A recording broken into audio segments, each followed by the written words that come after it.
میں نے دیکھا کہ زہد فضیلت ہے تو علی زہد رکھنے والوں کا سردار ہے. میں نے دیکھا کہ شجاعت فضیلت ہے تو علی بہادروں کا بھی سردار ہے. میں نے دیکھا کہ علم فضیلت ہے تو علی علماء کا بھی سردار ہے. میں نے دیکھا کہ نیکی کرنا فضیلت ہے تو علی نیکی کرنے والوں کا بھی سردار ہے. اور آخر میں لکھتا ہے، قسم خدا کی بڑا عجیب جملہ لکھا اس نے، علی کی فضیلت کا اعتراف کرتے ہوئے، ایمان میں بھی سب سے آگے ہے، علم میں بھی سب سے آگے ہے، عبادت میں بھی سب سے آگے ہے، زہد میں بھی سب سے آگے ہے، شجاعت میں بھی سب سے آگے ہے، دینداری میں بھی سب سے آگے ہے.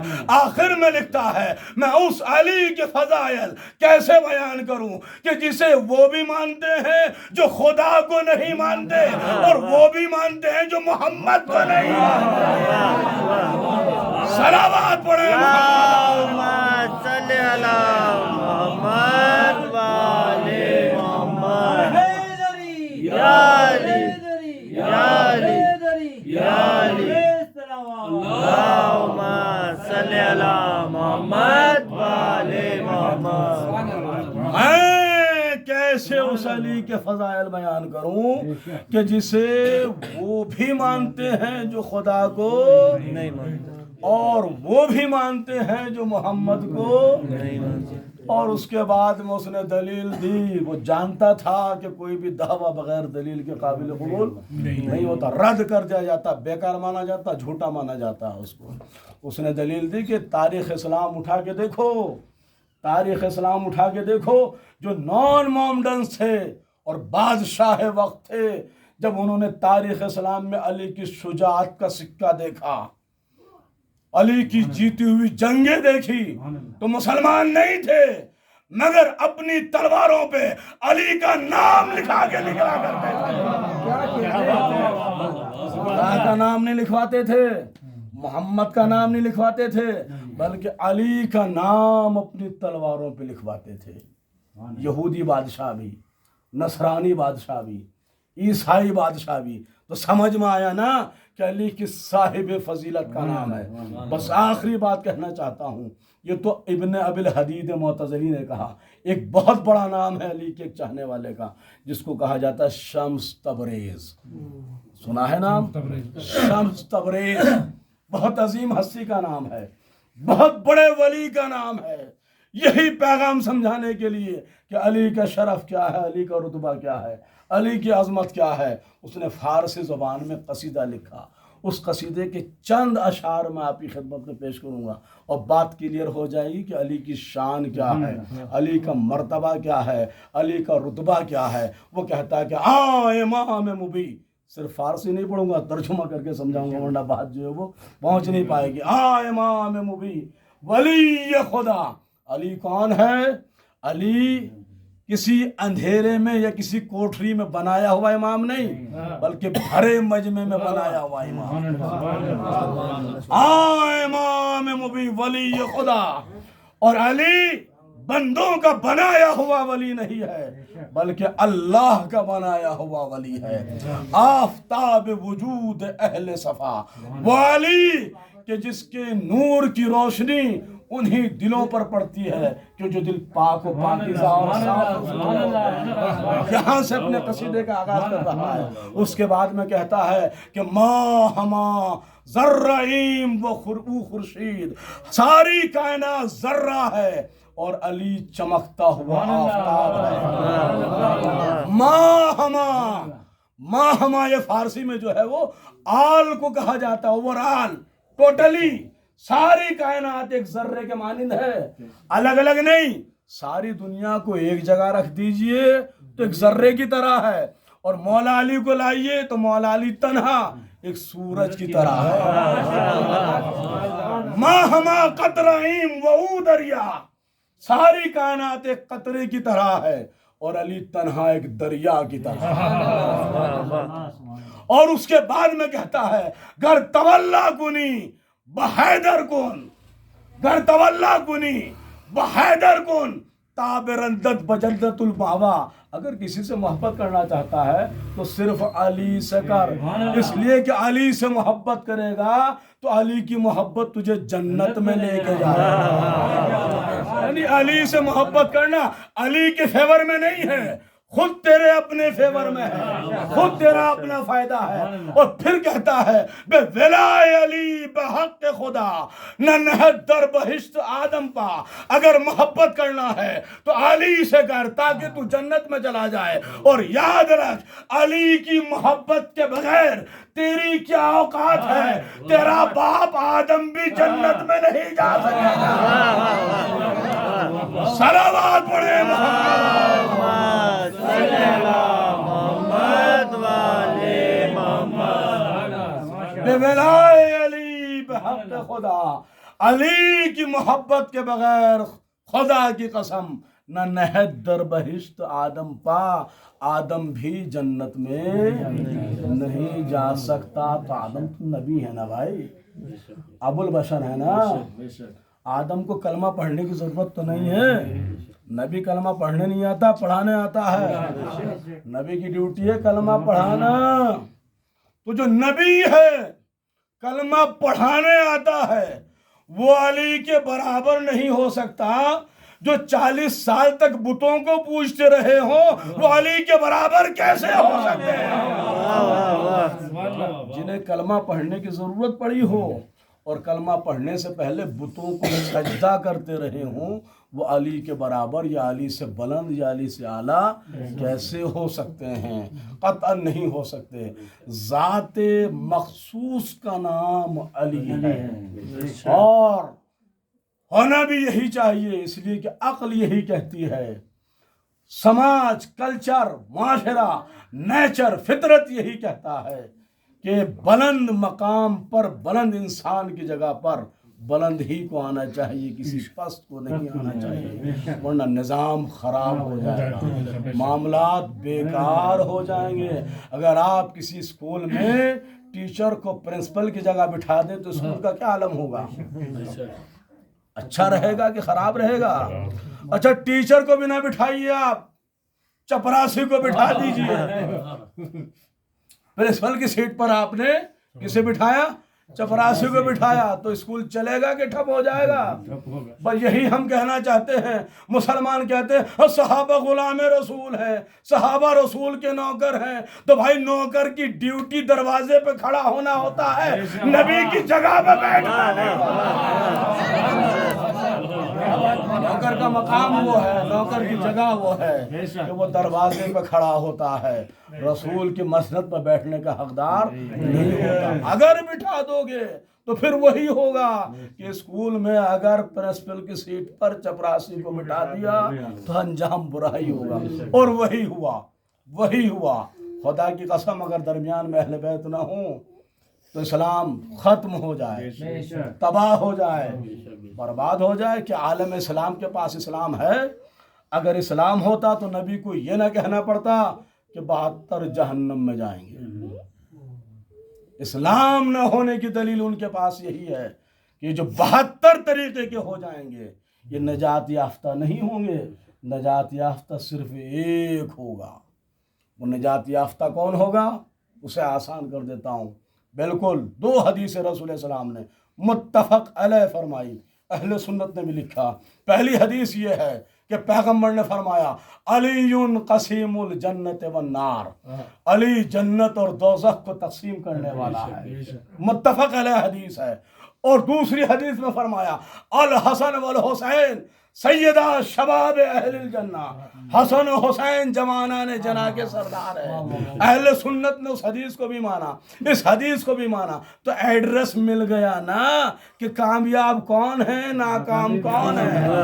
اگر یہ دیکھنا ہے کون جنت میں جانے والا ہے تو یہ دیکھ لینا کہ علی کی طرف کون ہے، حسن کی طرف کون ہے، حسین کی طرف کون ہے۔ جو علی کی طرف آ جائے گا وہ نجات پا جائے گا، جو حسن کی طرف آئے گا وہ نجات پا جائے گا، جو حسین کی طرف آئے گا وہ نجات پا جائے گا۔ جو انہیں چھوڑ دے گا کچھ بھی ہو جائے لیکن نجات نہیں پا سکے گا. یہاں تک کہ پیغمبر نے فرمایا کہ جس کے دل میں علی کی محبت نہیں ہوگی، لاکھ سجدے کرے، لاکھ نمازیں پڑھے، لاکھ صدقہ و خیرات لٹائے، لیکن علی کی دشمنی کے ساتھ اگر روز محشر حاضر ہوگا تو جنت میں جانا تو بہت دور، جنت کی خوشبو بھی نہیں سونگھ پائے گا. جبکہ جنت کی خوشبو کے بارے میں فرمایا کہ 500 سال کی دوری سے جنت کی خوشبو سونگھ لی جائے گی. کتنی دور تک جائے گی؟ 500 سال کا فاصلہ. 500 سال تیز رفتار گھوڑے سے انسان چلتا رہے جتنی دور تک، اتنی دور پہلے سے جنت کی خوشبو، اتنی دور تک جنت کی خوشبو جائے گی. لیکن منافق، دشمن علی اور دشمن اہل بیت جنت کی خوشبو بھی نہیں سونگھ پائے گا. تو یہ سسٹم ہے، یہ نظام الہی ہے. اگر ہم اپنی مرضی داخل کر دیں گے دین کے اندر تو پھر وہ دین الہی کہاں رہ جائے گا، پھر وہ دین خدا کہاں رہ جائے گا. یہی تو مسئلہ تھا سب سے پہلا. شیطان نے بڑی عبادتیں کی تھی، بڑے سجدے کیے تھے، کہنے لگا ایک سجدہ بس معاف کر دے، اس کے بعد میں پھر ایسی عبادتیں کروں گا جو آج تک نہیں کی. آواز آئی کہ نادان، عبادت مرضی کو نہیں کہتے ہیں، عبادت ہماری رضا کو کہتے ہیں، عبادت جو ہے ہماری خوشی کو کہتے ہیں، عبادت بندے کی اپنی پسند کو نہیں کہتے ہیں، عبادت ہماری پسند کو کہتے ہیں. ہمیں تیری پسند کا سجدہ نہیں چاہیے، ہمیں اپنی پسند کا سجدہ چاہیے. لہٰذا اللہ نے رسول کو آخری پیغمبر بنایا. آخری پیغمبر ماننا ہوگا، اگر نہیں مانیں گے تو بیکار ہے. قرآن کو آخری کتاب بنایا تو قرآن کو آخری کتاب ماننا ہوگا، اگر نہیں مانیں گے تو سب کچھ بیکار ہے. اور قرآن اور پیغمبر کے ساتھ میں آل محمد کو رکھا، معصوم بنایا، امام بنایا، ہادی بنایا، رہنما بنایا. انہیں تسلیم کرنا پڑے گا، اگر نہیں مانیں گے تو سب کچھ کیا ہے؟ بیکار ہے، خراب ہو جائے گا، ضائع ہو جائے گا، برباد ہو جائے گا. اور نیچر یہ کہتا ہے کہ جب انسان کو کسی سے عقیدت ہوتی ہے، کسی سے لگاؤ ہوتا ہے، کسی سے محبت ہوتی ہے، تو فطری طور پر وہ اس کی راحت میں خود بھی راحت محسوس کرتا ہے اور اس کی پریشانی میں خود بھی پریشان ہو جاتا ہے. اگر انسانیت ہے اس کے اندر، اس کے لگاؤ میں سچائی ہے، تو پھر کیسے ممکن ہے کہ ہم اہل بیت سے محبت کا، لگاؤ کا، تعلق کا دعویٰ بھی کریں اور ان کے مصائب پر بے چین بھی نہ ہوں، ان کی پریشانی میں پریشان بھی نہ ہوں. عالم اسلام کو ہم یہی بتانا چاہتے ہیں کہ ہم اپنے مرنے والوں کا غم ایسے نہیں مناتے جیسے ہم اہل بیت کا غم مناتے ہیں. یہی سمجھانے کے لیے کہ ان سے ہماری محبت کا معیار اور ہے، ہماری اپنی پرسنل محبت کا معیار کیا ہے، وہ اور ہے. اس لیے کہ یہ ہمارے اپنے جتنے بھی عزیز ہوں ان کے برابر ہی نہیں بلکہ ان سے بہت بہت بہت زیادہ بلند ہیں. اور جب وہ بلند ہیں تو پھر ان کی محبت بھی ہمارے دلوں میں بلند ہی ہونا چاہیے. اپنے لیے ہم نے فرش ازا نہیں بچھائی ہے، اپنے مرحومین کے لیے ہم نے ماتم نہیں کیا ہے، اپنے مرحوم کے نام کا ہم نے نوحہ نہیں لکھا ہے، اپنے مرحوم کے نام کا ہم نے مرثیہ نہیں پڑھا ہے. یہ ہماری اہل بیت سے محبت ہے اور یہ بالکل سنت رسول کے مطابق ہے. وقت نہیں ہے ورنہ میں سنت کی کتابوں سے پیش کرتا کہ رسول السلام نے خود حسین کے غم میں عزا کی ہے، روئی بھی ہیں، رلائی بھی ہیں، اور آپ نے رونے کا حکم بھی دیا ہے.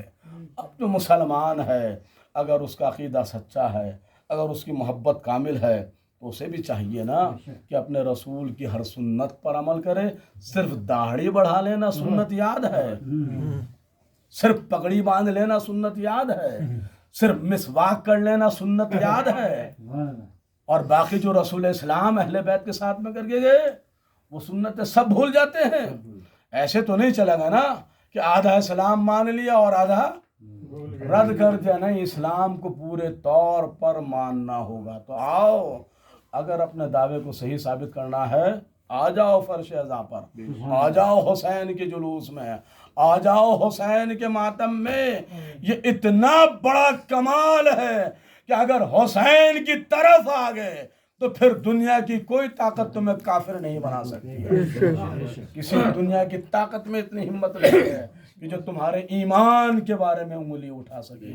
یہ فرش ازا کو ہم کچھ نہیں دے رہے ہیں بلکہ فرش ازا ہمیں دے رہی ہے، ہمیں سرٹیفکیٹ دے رہی ہے، ہمیں سند دے رہی ہے، ہمیں دلیل دے رہی ہے، ہمیں ثبوت دے رہی ہے. فطری بات ہے بھائی، اگر تعلق ہے تو ہر ایکشن کا ری ایکشن ضرور ملے گا، ہر عمل کا رد عمل ضرور ملے. اگر تعلق ہے، اگر ربط ہے، ربط ہی نہیں ہے تو پھر کوئی بات ہی نہیں ہے. لہٰذا یہ فرش ازا ہم نے کائنات کو یہی سمجھانے کے لیے بچھائی ہے کہ آؤ اور سمجھ لو کون اہل بیت کا طرفدار ہے، کون اہل بیت سے پھرا ہوا ہے، کون اہل بیت کا وفادار ہے اور کون اہل بیت کا غدار ہے.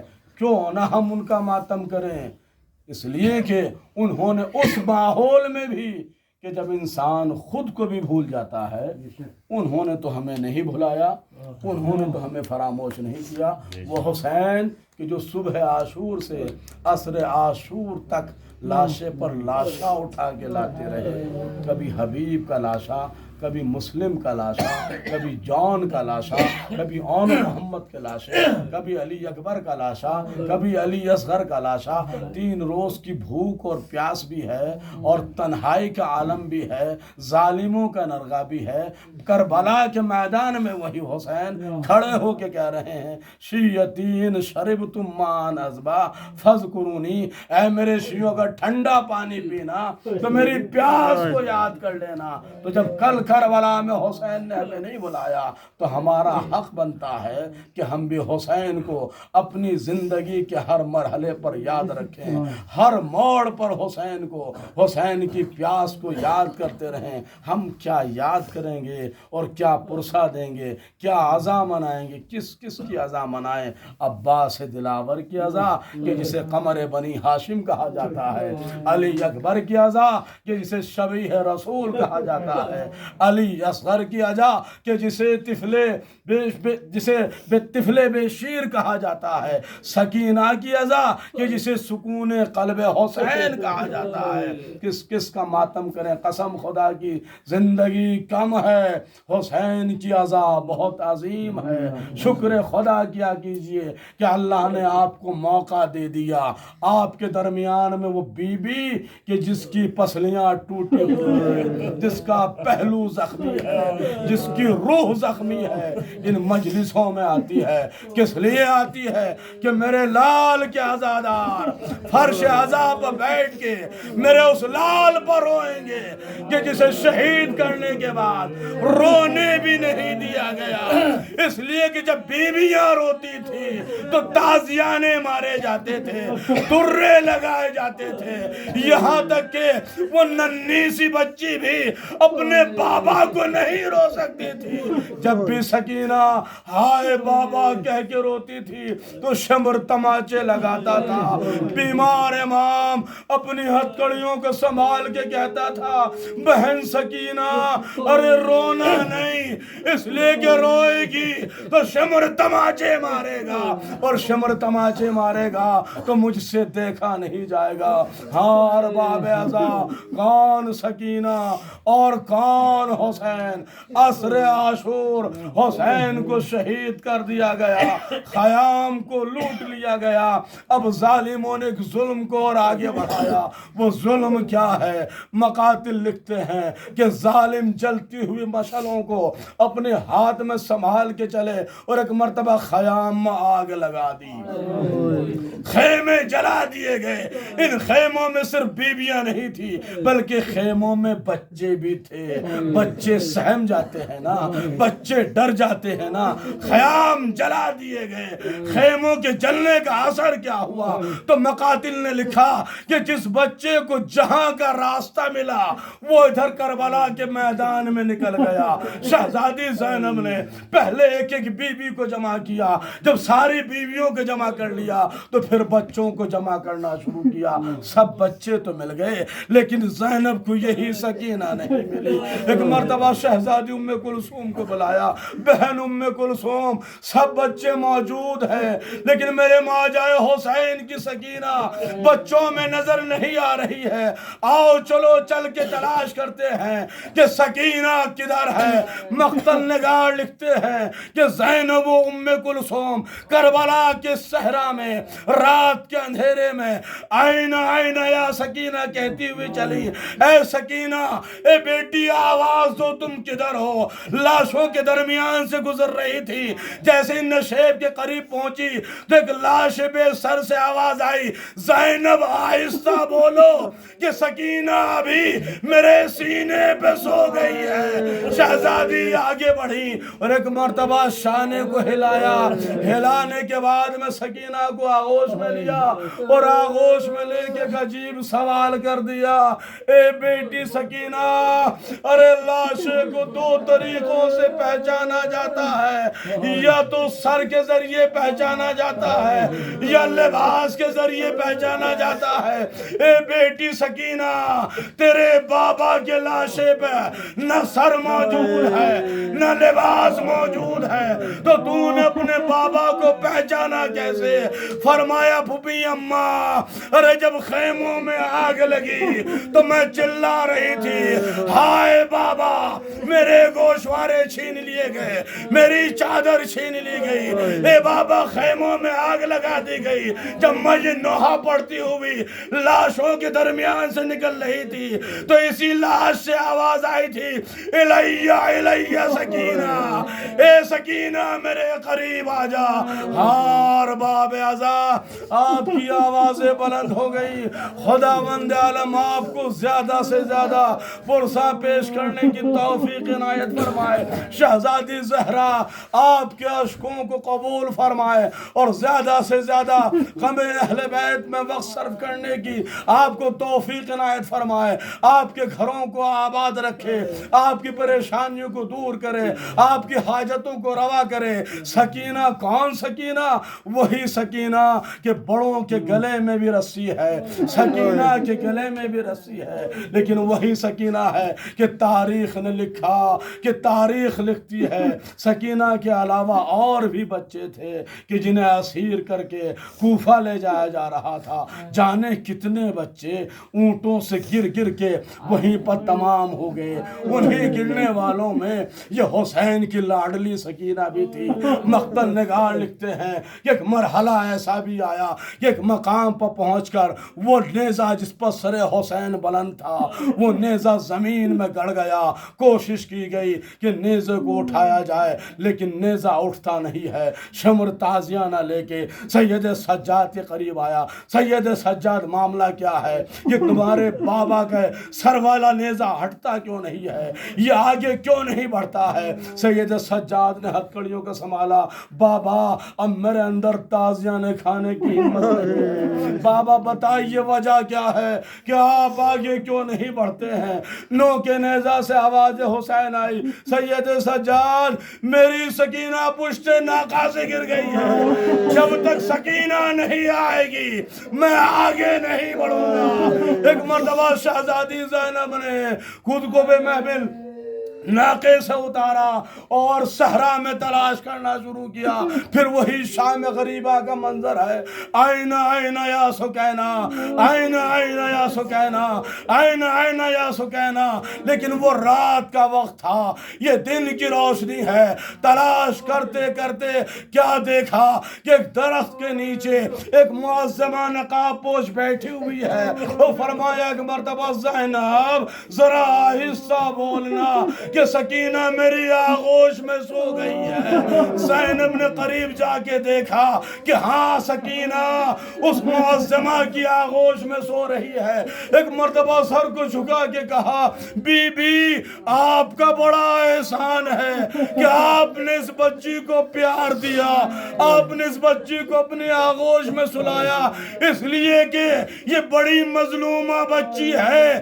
جب سے اس کا بابا شہید ہوا اسے تماچے مارے گئے، اسے درے لگائے گئے، اسے تازیانے مارے گئے، اس کے گوشوارے چھینے گئے، اسے پانی تک نہ پلایا گیا۔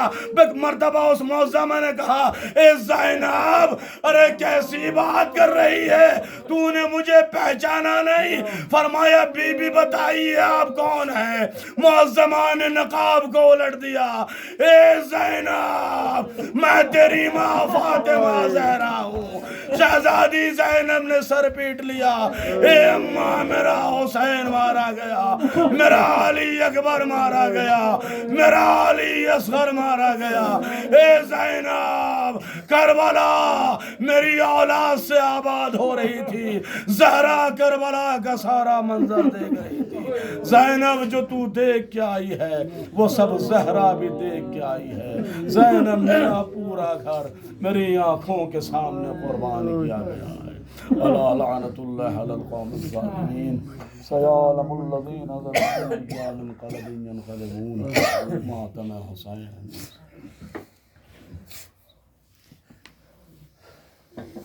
غریب وطن اس کو ہے نیمو، غریب وطن اس کو ہے نیمو، سرحا جدا تان اس کو ہے نیمو، سرحا جدا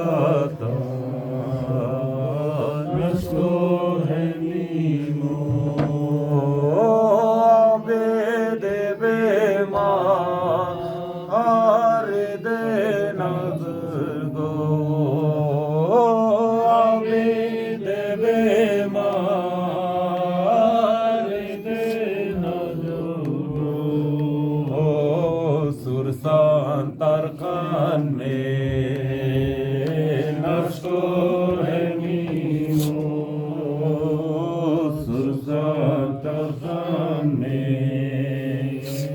نشکر ہے نیمو، یار لشیخا اور نغاق سے میکا،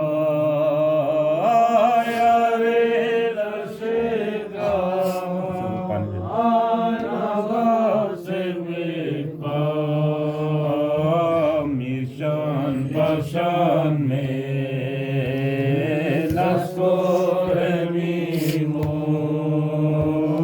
میرشان بشان میں لشکر ہے نیمو، رنچا سکیلا آیا جانے میں نیو، رنچا سکیلا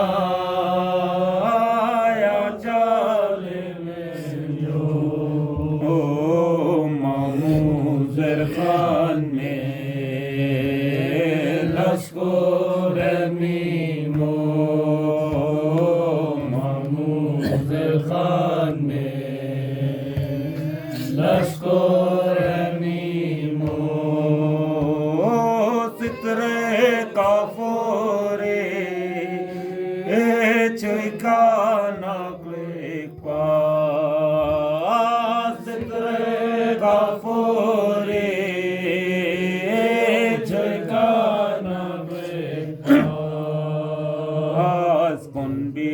کفن میں نشکر ہے نیمو، کفن میں نشکر ہے نیمو،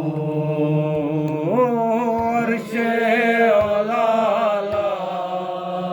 آخر بیاریر گو، عرش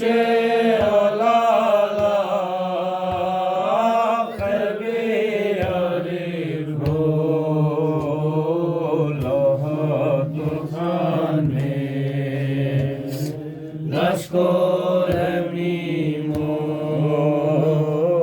لحظت خان میں لشکر میمو غریب وطن لشکر میمو غریب وطن لشکر میمو سرحد داتا لشکر میمو سرحد داتا لشکر میمو عبید بیمار دینا درگو عبید بیمار دینا درگو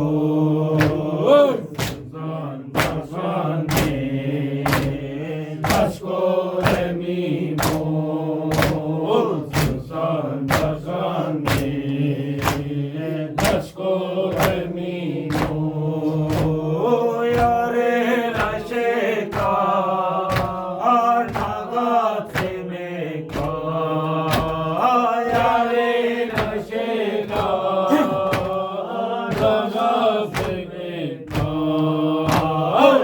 جان پرشان میں لشکر میمو شان پرشان میں لشکر میمو رنجا سگینا آیا جالے وینجو رنجا سگینا آیا جالے وینجو محمود خان میں لشکر میمو محمود خان میں لشکر میمو ستر کافورے چکانا کے پاس ستر کافورے چکانا کے پاس بندی کفن میں لشکر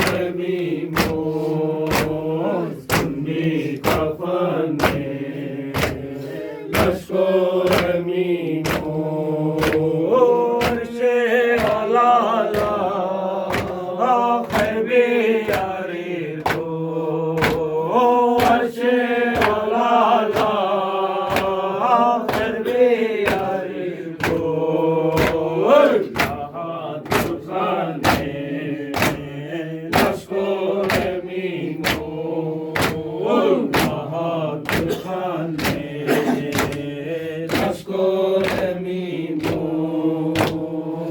حسن حسین امام حسین حسن حسین امام حسین حسن ہے میرے کان سلا دو مجھے بھیا سلا دو مجھے بھیا دکھتے ہیں میرے کان سلا دو مجھے بھیا سلا دو مجھے بھیا تم ماں کی طرح بھیا تم ماں کی طرح سنا دو مجھے بھیا دکھتے ہیں میرے کان سنا دو مجھے بھیا سنا دو مجھے بھیا لگتا ہے اندھیرے سے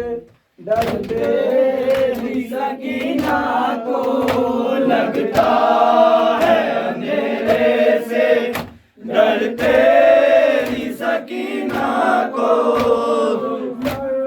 میرے بابا کا تم سر میرے بابا کا سلا دو مجھے بھیا دکھتے ہیں میرے کان سلا دو مجھے بھیا سلا دو